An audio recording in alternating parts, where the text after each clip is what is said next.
of all, this is based on the exact same platform as the Mini Max. The wheelbase is going to be the same. The chassis appears to be the same, though the front and rear bulkheads are different. We see that we have lower shock towers, which means we'll also have shorter shocks as well. This is very similar to what you see on the full-size X-Max and XRT, so there's no surprise there. We're going to have very similar arms, and attached to those arms through plastic hexes are going to be new tiny Gravix wheels. All of that is going to be a beautiful new Mini XRT truggy body. This thing looks really nice, and again is basically a carbon copy of the full-size XRT. This under the corner 4 attachment system seems to be the most effective. The body doesn't come off the XRT very often. I've never had it come off of my Mini Max, and whereas it's not as secure as a clip system, it's certainly more convenient, and again, I think it's probably the best clipless system out there. Now, underneath that body is where things are going to get really interesting, because we have a VXL 3S power system here. This is the standard VXL 3S ESC. It looks a little bit different than some of their older ESCs because fairly recently they added covers over the capacitor. In front of that, we have a 2075X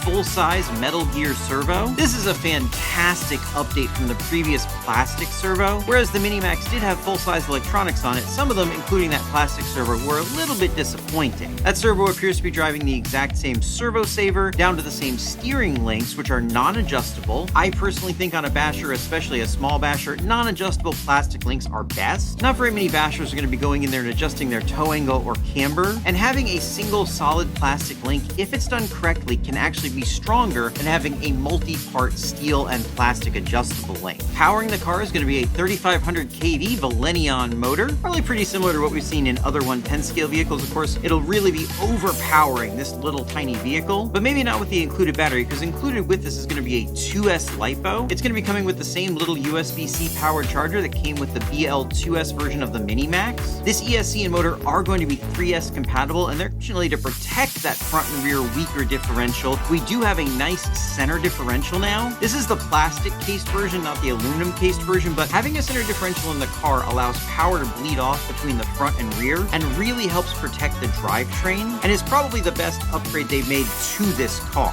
One thing they didn't upgrade is the center drive shaft. We have the same plastic center drive shaft. I'm not too worried about this because on my Mini Max, my plastic center drive shaft actually broke the input on my front differential. This is going to be the Traxxas TQI radio system. This is a big step up from the TQ radio system that came in the Mini Max, and it adds things like stability control and a lot of adjustment, which will be good on this small car. Unfortunately, that TQI receiver is going to be in the same receiver box that we saw on the link suspension, are going to be basically the same ultra shocks that we saw on the Mini Max. These seem to hold up fine on the Mini Max, though the suspension performance of the Mini Max wasn't great, and I'm hoping some retuning with lower shock towers, different tires, maybe some different fluid in the shocks will help the XRT work better than the Mini Max did on the rough stuff. Again, we're just gonna have to wait and find out on that. Looks like the Mini Max is gonna be available in the standard complement of Traxxas colors. There's nothing crazy here about the paint schemes, but they do look nice. One thing you might not think is nice is the price. This is $370. That is $120 more than the Mini Max, but for that $120, you're